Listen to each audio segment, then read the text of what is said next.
कहते हैं कि चीन की बेचैनी बढ़ाने वाली हिंदुस्तान की सड़क तैयार है। चीन की हर हरकत पर नजर रखने के लिए सरहद के आखिरी छोर तक पहुंचना अब आसान हो गया है। ये मुमकिन हुआ है बीआरओ यानी बॉर्डर रोड ऑर्गेनाइजेशन के हौसले की वजह से। बीआरओ ने लद्दाख की दुर्गम पहाड़ियों में ऐसी सड़कें बनाई जिसमें चीन सीमा के करीब सेना की गाड़ियों हथियारों को पहुंचाना आसान हो गया। यही नहीं, आने वाले वक्त में यहां ऐसा एयरबेस बनाने की तैयारी है जिन पर वायुसेना के सबसे बड़े विमान भी टेक ऑफ और लैंडिंग कर पाएंगे।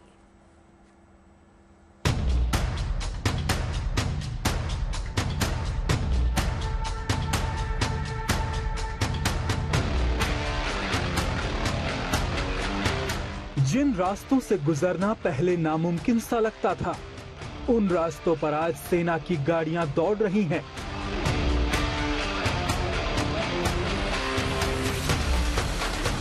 बॉर्डर रोड ऑर्गेनाइजेशन ने पहाड़ का सीना चीरकर वो सड़कें तैयार कर दी हैं, जो अब चीन की बेचैनी बढ़ा रही हैं। साल 2020 में गलवान घाटी में चीन ने जो गुस्ताखी की, उसे हिंदुस्तान ने बेहद संजीदगी से लिया। चीन की हरकतों पर नजर रखने और उसे वक्त पर जवाब देने के मकसद से भारत ने चीन से सटी सीमा पर सड़कों का जाल बिछाने का एक मेगा प्लान तैयार किया और अब ये प्लान अमल में आ चुका है।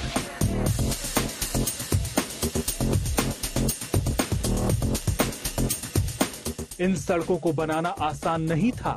हिंदुस्तान का ये वो इलाका है जहां गर्मियों में भी सड़कों पर बर्फ जमी दिखती है। सर्दियों में यहाँ तापमान 0 से नीचे बना रहता है। कुदरत हर वक्त कई चुनौतियां पेश करती है और इस चुनौती का हौसले से सामना करते हुए सेना और बीआरओ के जवान अपने मुकाम की तरफ आगे बढ़ते रहते हैं। बरसों की मेहनत और लगन से बीआरओ ने वो सड़कें तैयार कर ली हैं, जिनसे बेहद कम वक्त में चीन सीमा के करीब सेना की गाड़ियां और हथियार आसानी से पहुंचाए जा सकते हैं। चांगला पास दुनिया का तीसरा सबसे ऊंचा पास है और अब लेह से चांगला पास तक की पूरी सड़क तैयार है। लद्दाख में चीन के साथ हजारों किलोमीटर की सीमा है और इस सीमा पर आने जाने का जरिया वो सड़कें हैं जो पिछले 10 साल के दौरान सीमा सड़क संगठन ने बनाई है।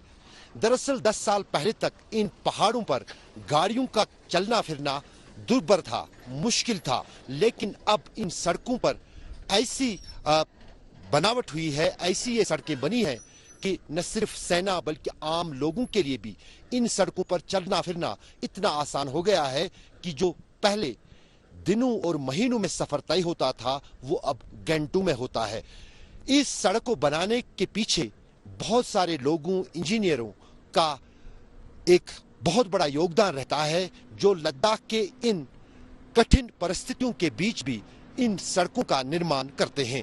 लद्दाख एक ऐसी जगह है हिंदुस्तान का जो चाइना के साथ बॉर्डर इलाका शेयर करता है और यहाँ का जो इंफ्रास्ट्रक्चर डेवलपमेंट है इसकी जिम्मेदारी बीआरओ के लिए है और बीआरओ यहाँ पे सालों से रोड इंफ्रास्ट्रक्चर, ब्रिज इंफ्रास्ट्रक्चर और टनल इंफ्रास्ट्रक्चर बनाने में सक्षम है।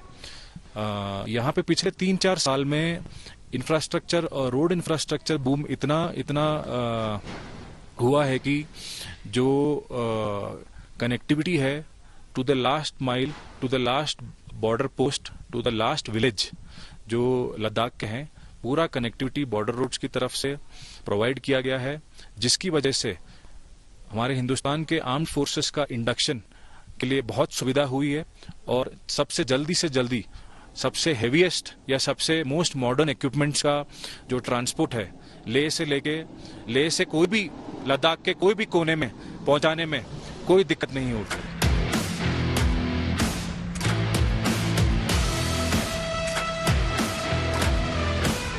चांगला पास से आगे दुर्बुक से चिसूल का रास्ता भी पहले बेहद मुश्किलों भरा था। चिसूल और पेंगोंग लेक तक पहुंचने में पहले घंटों लग जाते थे, लेकिन अब बीआरओ ने पेंगोंग लेक तक का रास्ता आसान कर दिया है। यही नहीं, पेंगोंग से आगे उमलिंग ला पास तक दुनिया की सबसे ऊंची मोटरेबल रोड भी तैयार हो चुकी है। यानी 19,000 फीट की ऊंचाई पर बने उमलिंग ला पास तक सेना की गाड़ियां आसानी से पहुंच सकती हैं।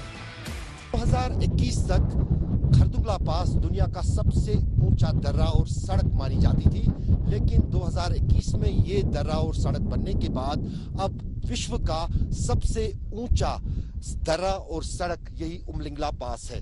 और हम ये भी कह सकते हैं कि हम जो माउंट एवरेस्ट का बेस कैंप है उससे भी ऊंचाई पर खड़े हैं और कहीं ना कहीं आसमान को छूने वाले हैं। ये रोड आप देखोगे तो 2013 में सैंक्शन हुआ था, करीब 7-8 साल लगे इनको बनाने में। और बड़े गर्व की बात है कि इसको डिपार्टमेंटली बनाया गया है। सीमा सड़क संगठन इसको बिल्कुल, बीआरओ के यूनिफॉर्म फोर्सेस ने इसको बनाया इस रोड को। पहले करीब 168 किलोमीटर लगता था हनले सेक्टर से डैमचौक सेक्टर पहुंचने में। इस रोड को बनने के बाद 60 किलोमीटर का डिस्टेंस कम हुआ है कवर करने के लिए, और करीब 4 से 5 आवर्स का जर्नी कम हुआ है। उमलिंगला पास के करीब ही देमचोक का इलाका भी है। ये वो इलाका है जहां से चीन की पोस्ट दिखाई देती है। देमचोक इलाके में भारतीय सेना और चीनी सैनिकों के बीच कई बार तनातनी हो चुकी है। बीआरओ हिंदुस्तान के इस लास्ट पॉइंट तक सड़क तैयार करने का काम तेजी से कर रही है। कुछ ही महीनों में ये सड़कें भी बनकर तैयार हो जाएंगी।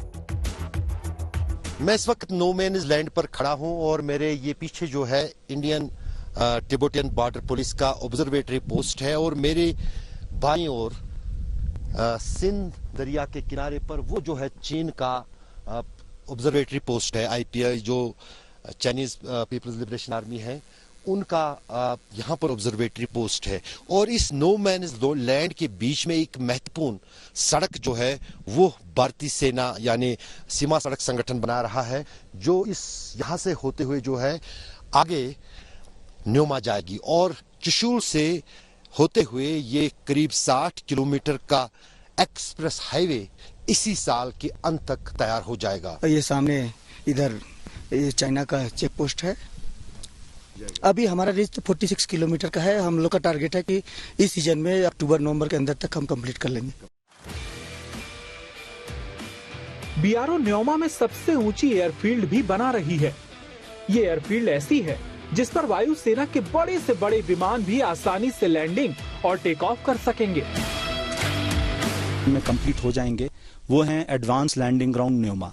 ये लद्दाख इलाके में तीसरी एयरफील्ड होगी लेह और थ्वाइस के अलावा, और ये रनवे जो है करीब 2.7 किलोमीटर लॉन्ग बनाया जा रहा है। इसके स्पेसिफिकेशंस इस तरीके से बनाए जा रहे हैं कि बड़े से बड़े जो है मिलिट्री एंड एयरफोर्स एयरक्राफ्ट और हेलीकॉप्टर्स यहाँ पे उतर सकें। ये LAC के काफी नजदीक है और इससे जो है हमारे आर्म्ड फोर्सेस के बिल्डअप में, लॉजिस्टिकल सपोर्ट में बहुत फायदा होगा। इसके अलावा एक बहुत स्ट्रेटेजिक रोड जो है CDFD जिसे बोलते हैं, चुशुल दुंगती फुकचे देमचौक, ये जो है LAC के पैरेलल डेवलप की जा रही है।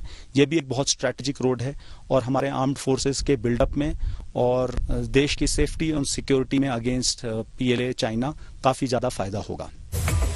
लद्दाख में बीआरओ की सड़कें सरहदों की सुरक्षा के साथ साथ सैलानियों के लिए सौगात बन के उभरी है। पहले मुश्किल रास्तों से गुजरते हुए सैलानी पैंगोंग लेक तक पहुंचते थे, लेकिन अब पैंगोंग से आगे तक की सड़कें सैलानियों का स्वागत कर रही हैं। दुनिया की सबसे ऊंची सड़क उमलिंग ला पास तक पहुंचने का सफर भी रोमांच से भरा है।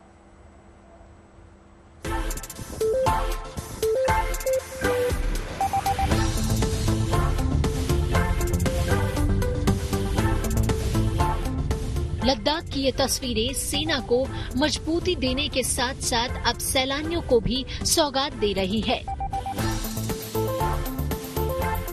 पूरे देश में बड़ी संख्या में टूरिस्ट लद्दाख की खूबसूरती को करीब से देखने पहुंचे हैं। एडवेंचर में दिलचस्पी रखने वाले तमाम लोग बाइक पर ही लद्दाख का सफर करना पसंद करते हैं।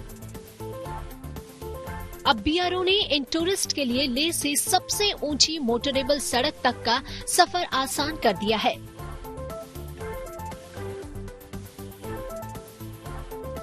पहाड़ को काटकर सपाट सड़कें तैयार हैं। लेह से पैंगोंग तक का सफर अब सहूलियत से भरा है।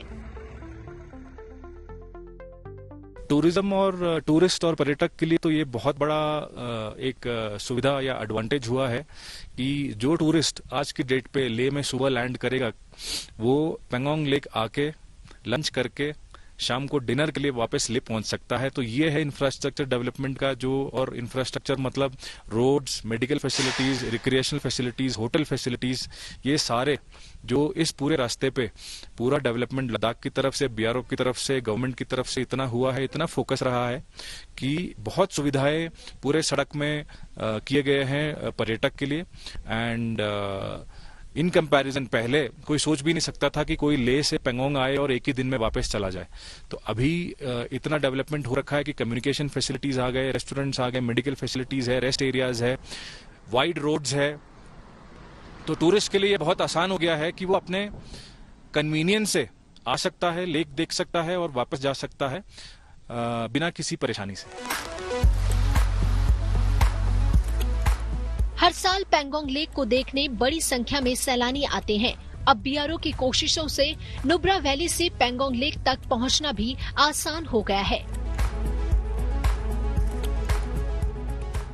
यूटी एडमिनिस्ट्रेशन ने फंड्स दिए हैं। एक रोड है खलसा रगम श्योक जो कि नुब्रा वैली से पेंगोंगसो जाने में सहूलियत प्रदान करती है। उसको national highway double lane NHDL specification से डेवलप किया जा रहा है। सो काफी सारे टूरिस्ट यहाँ पे जो आते हैं वो खारदुंगला पास के अक्रॉस नुब्रा वैली जाते हैं और वो सारे के सारे उनको पेंगोंगसो भी विजिट करना होता है। पेंगोंगसो लेक जैसे कि आपको पता है जो चांगला के अक्रॉस है। तो उनको प्रेजेंटली जो है खारदुंगला, नुब्रा वैली से खारदुंगला, वापस लेह से कारू, कारू से चांगला, फिर तांगसे होते हुए पेंगोंगसो लेक जाना पड़ता था। अभी इस खलसा रगम शोक रोड की डेवलप होने की वजह से वो डायरेक्टली जा सकेंगे पेंगोंगसो लेक और उनको कम से कम 6 से 8 घंटे का जो है टाइम सेव होगा और जो है काफी पेट्रोल वगैरह भी बचेगा।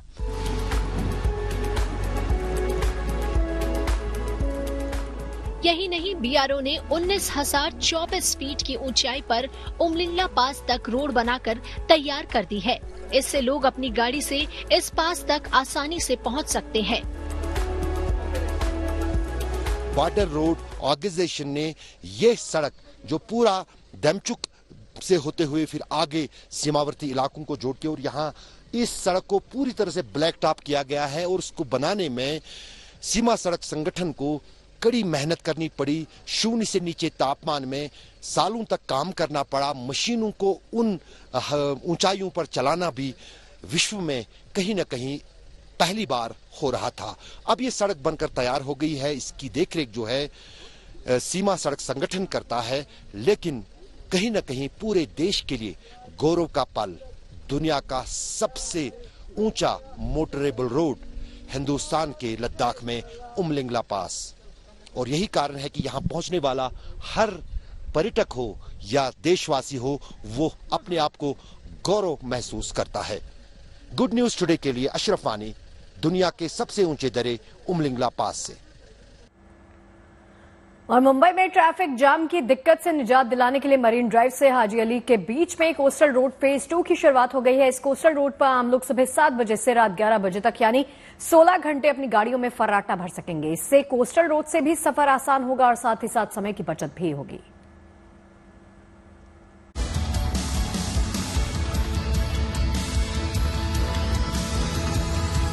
महाराष्ट्र सरकार ने मुंबईकरों को मुंबई कोस्टल रोड फेज 2 के तौर पर सुगम यातायात की शानदार सौगात दी है।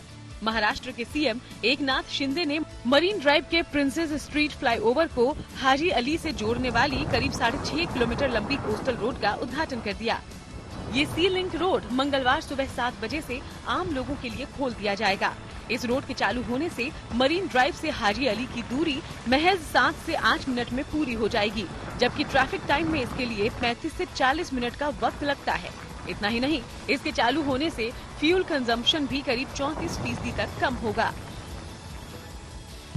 इस वक्त मुंबई के कोस्टल रोड का जो फेज 2 में नया रोड खुला है, हम वहां से पास हो रहे हैं। अरेबियन सागर के नीचे से ये टनल है, जिस टनल से इस वक्त हम लोग पास हो रहे हैं। अब ये रोड खुलने के बाद मरीन ड्राइव से वर्ली 8 से 10 मिनट में सफर तय किया जाएगा, जो कि ट्रैफिक टाइम पे कभी कभी 30 से 40 मिनट भी लगते थे। ये बात सही है कि अभी तक कनेक्ट नहीं किया गया है वर्ली सी लिंक और मुंबई कोस्टल रोड को। एक बार वो हो जाएगा अक्टूबर में तो ट्रैफिक और भी अच्छे से फ्लो होगी। फिलहाल पहला कोस्टल रोड 2 महीने पहले खुला, जो कि वर्ली से मरीन ड्राइव 8 किलोमीटर लंबा था, और अब ये मरीन ड्राइव टू वर्ली जो रोड खुला है ये 6.5 किलोमीटर लंबा है। यहाँ पर वर्ली में आप बाहर निकलेंगे, वर्ली नाका होते हुए आप बांद्रा सीलिंग जा सकते हैं, जहां से बांद्रा की तरफ, मुंबई उपनगर की तरफ जाया जा सकेगा। फिलहाल ये सड़क आम लोगों के लिए वीकडेज में सुबह 7 बजे से रात 11 बजे तक यानी 16 घंटे के लिए चालू रहेगा। वीकेंड में यानी सैटरडे संडे ये कोस्टल रोड आम लोगों के लिए बंद रहेगा ताकि प्रोजेक्ट के बाकी हिस्से को पूरा किया जा सके।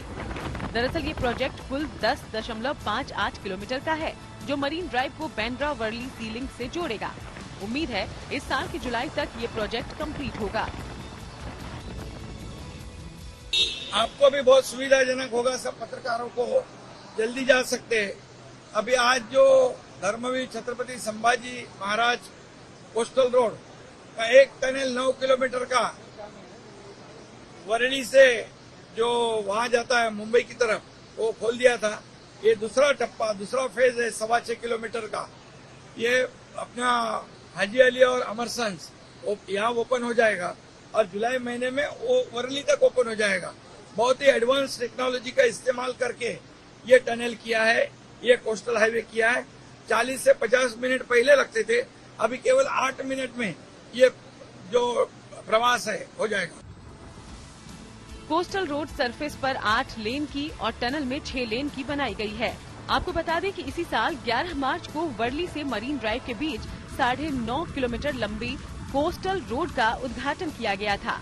जुलाई में वर्ली सीलिंग से कनेक्ट होने के बाद ये ड्रीम प्रोजेक्ट पूरा हो जाएगा। इस प्रोजेक्ट पर अब तक करीब 14,000 करोड़ की लागत आ चुकी है। मुंबई से मुस्तफा शेख के साथ bureau report, good news today. 2 दिन पहले तक मुंबईकर भीषण गर्मी से परेशान थे, लेकिन इंद्र भगवान की मेहरबानी हुई और मानसून 2 दिन पहले ही मुंबई वासियों को राहत देने पहुंच गया। बारिश से जहां पारा नीचे आया, लोगों को गर्मी से भी निजात मिली। लोग बारिश में भीगते मस्ती करते हुए दिखाई दिए।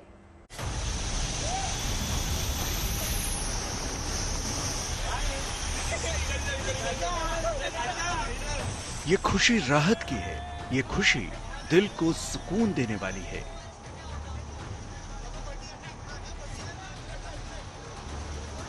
क्योंकि मुंबई में मानसून की बारिश शुरू हो चुकी है और मुंबईकर इसका जमकर लुत्फ उठा रहे हैं। बारिश की ये बूंदें राहत का पैगाम जो लेकर आई हैं। बारिश की वजह से मुंबई के कई इलाकों में भले ही पानी जम गया हो, लेकिन गर्मी को शांत करने वाली ये बूंदें परेशानी से ज्यादा राहत दे रही हैं। मुंबई और उसके आसपास के इलाकों में पिछले 24 घंटों में भारी बारिश हुई है, जिससे तापमान में कमी आई है। मौसम विभाग का कहना है कि बारिश का ये दौर अभी जारी रहेगा।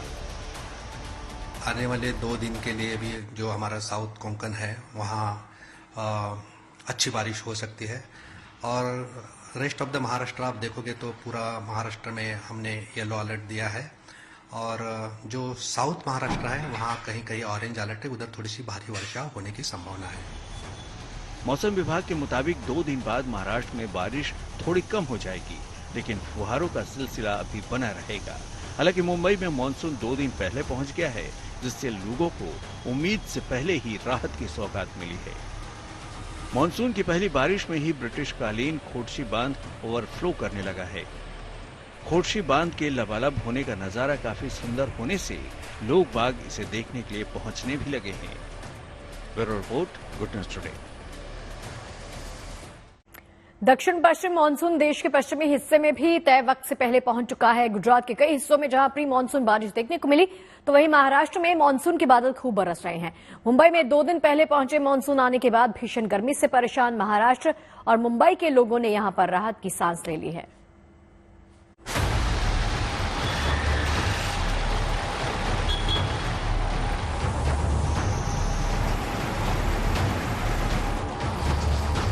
काले घने बादल और तेज हवाओं के साथ जोरदार बारिश की ये बूंदें लोगों के लिए राहत बनकर आई है। ये तस्वीरें देश के पश्चिम राज्य महाराष्ट्र और गुजरात की हैं, जहां बादलों के बरसने का सिलसिला शुरू हो चुका है।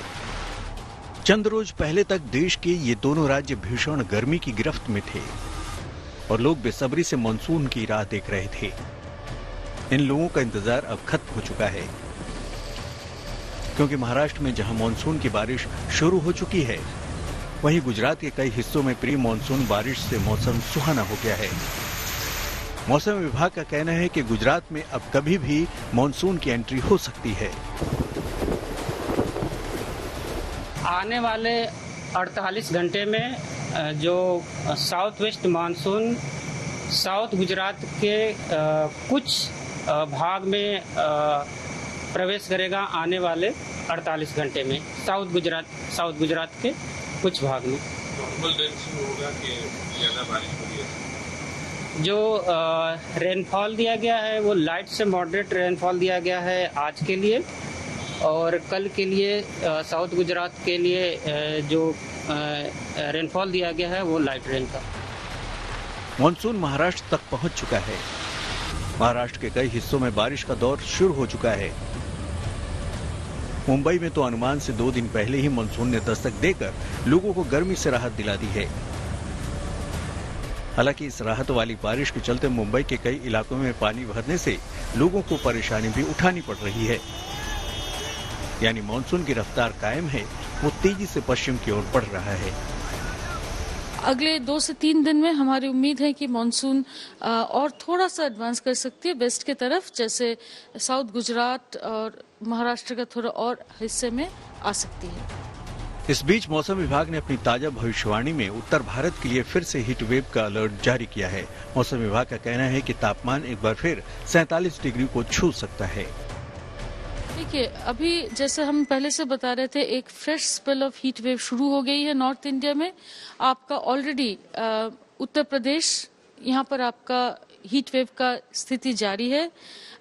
हमारा जो उम्मीद है, ये फ्रेश स्पेल जो अभी शुरू हो रही है, इसमें heat wave to severe heat wave आपका पूरा नॉर्थ इंडियन प्लेन्स में होने की संभावना है।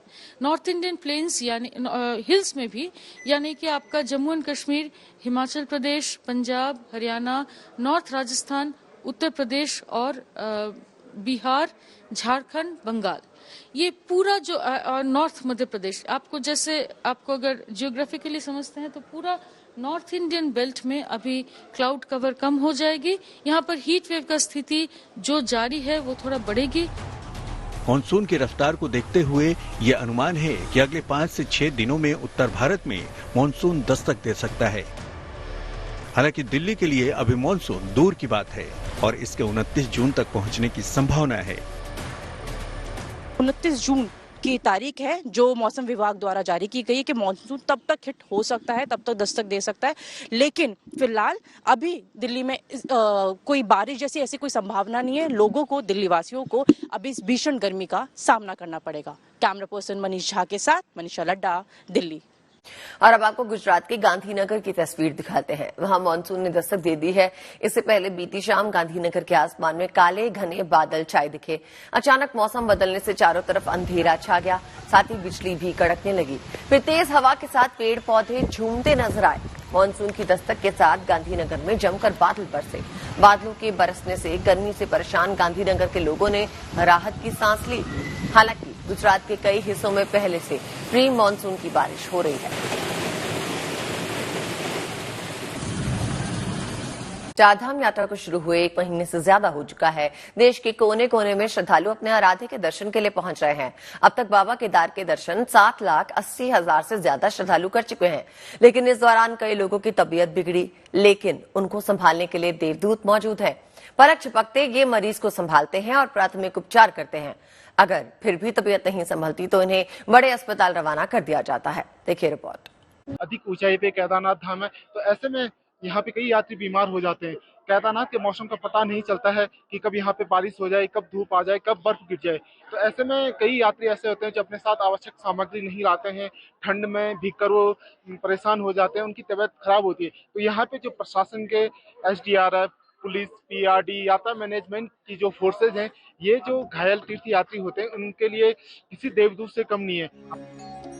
केदारनाथ और वहां तक पहुंचने के पैदल मार्ग के हर पड़ाव पर डॉक्टर और पैरामेडिकल स्टाफ को तैनात किया गया है। सभी जगह ऑक्सीजन के साथ जरूरी दवाइयां भी रखी गई हैं। लेकिन अगर फिर भी मरीज की तबीयत नहीं संभलती तो उन्हें हेलीकॉप्टर से देहरादून भेजा जाता है। भी जवान यहाँ पे एक पेशेंट को लेके आए हैं जिनकी तबीयत काफी खराब हो गई थी। अब इनको यहाँ पर हेलीकॉप्टर से रेस्क्यू किया जाएगा। आप देख सकते हैं कि यहाँ पे जो जवान हैं वो लगातार इनको ऑक्सीजन दे रहे हैं। कुछ ही देर बाद यहाँ पे इनको हेलीकॉप्टर से आगे के लिए रेफर किया जाएगा। पहले इनका जो फर्स्ट एड ट्रीटमेंट है वो केदारनाथ में किया गया, लेकिन आवश्यकता को देखते हुए प्रशासन के प्रयासों द्वारा हेलीकॉप्टर की सुविधा मुहैया कराई जा रही है। अभी तक 50 से ज्यादा मरीजों को प्राथमिक उपचार के बाद हेली सेवा से देहरादून के अस्पताल रवाना किया गया है। इसलिए उत्तराखंड में चारधाम की यात्रा पर जाने वाले श्रद्धालुओं से प्रशासन बार बार अपील कर रहा है कि वो यहाँ आएं तो जरूरी सामान और गर्म कपड़े लेकर जरूर आएं। केदारनाथ से प्रवीण सेमवाल के साथ bureau report, good news today. Baba Neem Karoli के बारे में तो आपने सुना होगा, जिन्हें उनके भक्त हनुमान जी का अवतार मानते हैं। उन्हीं नीम करौली महाराज के कैंची धाम में हर साल मेले का आयोजन होता है, जहां देश ही नहीं बल्कि विदेशों से भी बाबा नीम करौली के भक्त बड़ी संख्या में आते हैं। इस बार भी कैंची धाम में मेले की तैयारी शुरू की जा चुकी है।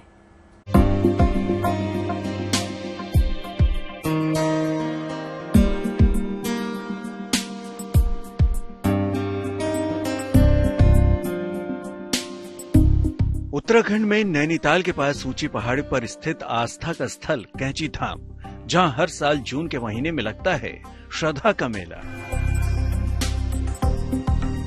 इस साल 15 जून को कैंची धाम भवाली में मेला आयोजित होगा, जिसके लिए तैयारियां शुरू कर दी गई हैं।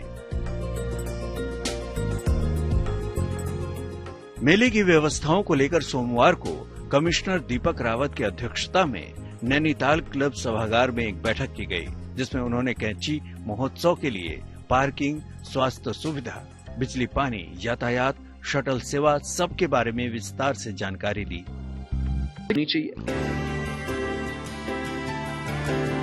श्रद्धालुओं को अलग अलग पार्किंग केंद्रों से शटल सेवा के जरिए कैंची धाम भेजा जाएगा। भवाली और गर्म पानी से शटल के लिए करीब 100 से ज्यादा बस और 500 से ज्यादा छोटी गाड़ियों की व्यवस्था की गई है। भवाली और गर्म पानी में पार्किंग के लिए 14 जगहों को चिन्हित किया गया है। इन जगहों के अलावा कहीं और पार्किंग प्रतिबंधित रहेगी। चिन्हित पार्किंग स्थलों में 1500 से ज्यादा छोटे बड़े वाहन पार्क हो सकते हैं। पार्किंग स्थलों को 10 जोन में बांटा गया है। साथ ही मंदिर परिसर के 100 मीटर के दायरे में बैरिकेड लगाए गए हैं, ताकि लोगों को आवाजाही में किसी तरह की परेशानी न हो। अलग अलग जगहों से आने वाली गाड़ियों के लिए अलग अलग जगह पर पार्किंग की व्यवस्था की गई है।